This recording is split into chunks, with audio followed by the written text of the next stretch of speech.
अस्सलाम वालेकुम। जो अल्लाह पर भरोसा रखते हैं वो ना तो कभी माजी के लिए गमज़दा होते हैं, ना ही मुस्तकबिल के लिए परेशान, क्योंकि वो जानते हैं उनका रब बहुत गफूर रहीम, बख्शने वाला, मेहरबान है। और ये भी कि उनके रब ने फरमाया कुरान में, उनका कल आज से बेहतर होगा। दुआएं तो चाँद को भी 2 टुकड़ों में तकसीम कर देती हैं। उसकी ताकत के सामने तुम्हारी छोटी सी ख्वाहिश बहुत बेमानी है। जब तुम सजदा करते हो, मोहब्बत का हक़ अदा करते हो, जब दुआ के लिए हाथ उठाते हो तो यकीन का हक़ अदा करते हो, और मोहब्बत का तो यकीन के बगैर कोई वजूद ही नहीं। जब तुम यकीन और मोहब्बत से उससे कुछ मांगते हो, वो रद्द नहीं करता, बल्कि सही वक्त आने पर कून फरमा देता है। पता है आजकल के दौर में हमारी बेसुकूनी का मसला क्या है? हम बहुत खो गए हैं इस दुनिया की छोटी रौनकों में, और वो भी इस कदर कि हम अपना असली मकसद भूल गए, जिसके लिए अल्लाह ने हमें बनाया था, इबादत करना। हम बस समझते हैं अगर हमारे पास बहुत ज़्यादा पैसे होंगे, गाड़ी होगी, अच्छा घर होगा, हम डॉक्टर या किसी अच्छी पोस्ट पे होंगे, हमें सुकून मिल जाएगा, हम खुश हो जाएंगे, जो कि बहुत ही गलत है।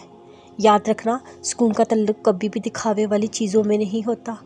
अरे सुकून का ताल्लुक़ तो हमेशा रूहानी चीज़ों से होता है, जैसे कि सच्चे दिल से अल्लाह ताला की इबादत करना, रात की तन्हाइयों में उससे बातें करना, अपने दर्द सुनाना। पता है फिर ऐसा लगता है जैसे अल्लाह ताला हमारे सामने बैठकर हमारे सारे दुख सुन रहा है और कह रहा है, ऐ मेरे बंदे, तू मायूस क्यों होता है? मैं हूँ ना तेरे साथ, तुझे 70 माओं से ज़्यादा प्यार करने वाला। मैं भला तुम्हें कोई तकलीफ़ क्यों दूँगा? और दूँगा तो यकीनन उसमें मेरी बहुत बड़ी मसलियत होगी या फिर आजमाइश।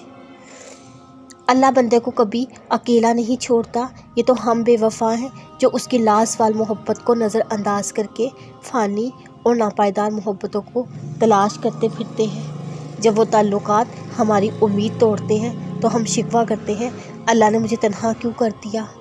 ये तन्हाई तो खुद आपका इंतखाब थी, रब ने तो हर बार आपकी मोहब्बत से सजा दी, लेकिन आर्जी कशिश की खातिर आपने दायमी मोहसिन की नाकदरी की, फिर ये तकलीफ़ तो मिलनी ही थी। मुसीबत किन लोगों पर आती है? सैयदना अबू सईद खदरी रज़ियल्लाहु अन्हु फरमाते हैं, मैं नबी पाक सल्लल्लाहु अलैहि वसल्लम की खिदमत में हाजिर हुआ। आप बुखार की कैफियत में थी। आप फरमाते, मैंने अपना हाथ आप सल्लल्लाहु अलैहि वसल्लम पर रखा तो आप सल्लल्लाहु अलैहि वसल्लम की बुखार की गर्मी मुझे लहाफ के ऊपर से महसूस हुई। मैंने अर्ज़ किया, या रसूल अल्लाह, आपको बहुत ही सख्त बीमार है। आप सल्लल्लाहु अलैहि वसल्लम ने फरमाया, हमारा यही मामला है, हम लोगों पर मुसीबत भी सख्त आती है, सवाब भी दुगना मिलता है। मैंने अर्ज़ किया, या रसूलल्लाह, किन लोगों पर ज़्यादा मुसीबत आती है? इस पर आप सल्लल्लाहु अलैहि वसल्लम ने फरमाया,